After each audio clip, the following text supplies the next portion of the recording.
तहत है उनको इंसाफ नहीं मिला, वो वहां पे भड़क रहे हैं। और उन बच्चियों को मैं सुन रहा था, उन बच्चों ने कहा कि जो फिल्म बनाई गई है करोड़ों रुपया उसके ऊपर कमाया गया है, अगर 4-5 करोड़ रुपया वो रति अग्निहोत्री या क्या नाम है मुझे नहीं मालूम है, या अनुपम खेर इनके परिवार को दे देते तो क्या फर्क पड़ना था, लेकिन ये उनके जज्बात थे। खैर, इसलिए आज हम यहाँ पे इस जगह से ये ऐलान करते हैं कि राहुल जी भट्ट के पिताजी भट्ट ने उस कंपनसेशन को नकार दिया है एलजी साहब, और आपको खुद इनको समझाना पड़ेगा, इनको दिलासा देना पड़ेगा। उस बेटी को, मीनाक्षी भट्ट को राहुल भट्ट की जगह के ऊपर बिठाएं, क्योंकि राहुल भट्ट तो, और बच्चों का यहाँ पे इल्जाम है कि डीसी ऑफिस की स्पेशल इन्वेस्टिगेशन एजेंसी से उसकी तरक्कियात करवाई है, और इनका यह भी आरोप है कि इसमें एक बहुत बड़ी साजिश है। ये सारी चीजें देखें, और साथ में राहुल भट्ट जिस कुर्सी के ऊपर बैठता था उस कुर्सी के ऊपर मीनाक्षी भट्ट को बिठाएं सम्मान के साथ, और उसकी बेटी जो कृतिका है, कृतिका भट्ट की तमाम एजुकेशन का जो समाधान है वो सरकार उठाए, नहीं तो ये हालात अभी इतनी जल्दी सुधरने वाले नहीं है। हमें तो लगता है, मुझे कहना नहीं चाहिए कि ये किसी राजनीतिक दल के ऊपर कहने से जल्द फैसला किया गया है, लेकिन रिलीफ कमिश्नर साहब दावा कर रहे थे,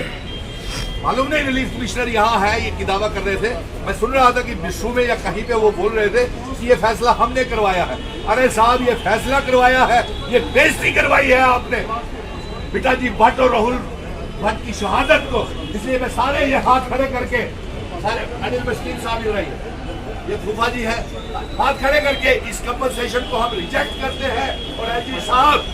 आप दोबारा करें छानबीन और पिताजी भट्ट को राजभवन में बुलाएं, इसकी बीवी को बुलाएं, और डिविजनल कमिश्नर जो भी देने आए थे वो इनको साथ लेकर के जाए ताकि मसले का हल हो सके और कश्मीरी पंडित जिनका विश्वास बहाल हो सके, कॉन्फिडेंस बिल्डिंग मेजर्स हो सके। आज सिलेक्टिव किलिंग और टारगेट किलिंग हो रही है, ये बहुत दुख हो रहा है, चाहे वो किसी भी मजहब की हो, इसके लिए जिम्मेवार कौन है? आज तक आपने इसका क्यों नहीं फैसला लिया? क्योंकि हम राजनीति में नहीं जाना चाहते, हम इंसाफ और सीधे सीधे एलजी मनोज सिन्हा साहब को ये संदेश भेजना चाहते हैं। आपने एक्सेप्ट नहीं किया, आप उसको रिजेक्ट करते हैं, रिजेक्ट, और वो जो कंपनसेशन है लानत मार,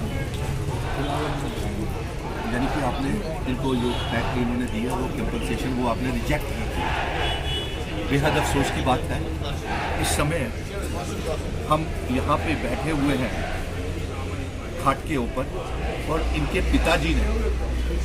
सीधे अल्फाजों में बोल दिया है, पिताजी भट्ट ने सीधे अल्फाजों में बोल दिया है कि वो जो एलजी इंतजामिया ने जो मजाक किया है, जो अर्दली चपड़ासी की पोस्ट मीनाक्षी भट्ट को दी है,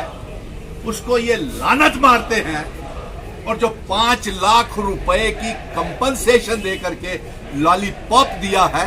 उसको भी लानत मारते हैं। ये शहादत हुई है, ये एक आंखें खुली हैं, एक कम्युनिटी के साथ इंसाफ की बात थी, और पिताजी भट्ट ने ये ऐलान कर दिया है। अरे भाई, उसकी बीवी को कम से कम आप राहुल की पोस्ट के ऊपर बिठाएं, और कम से कम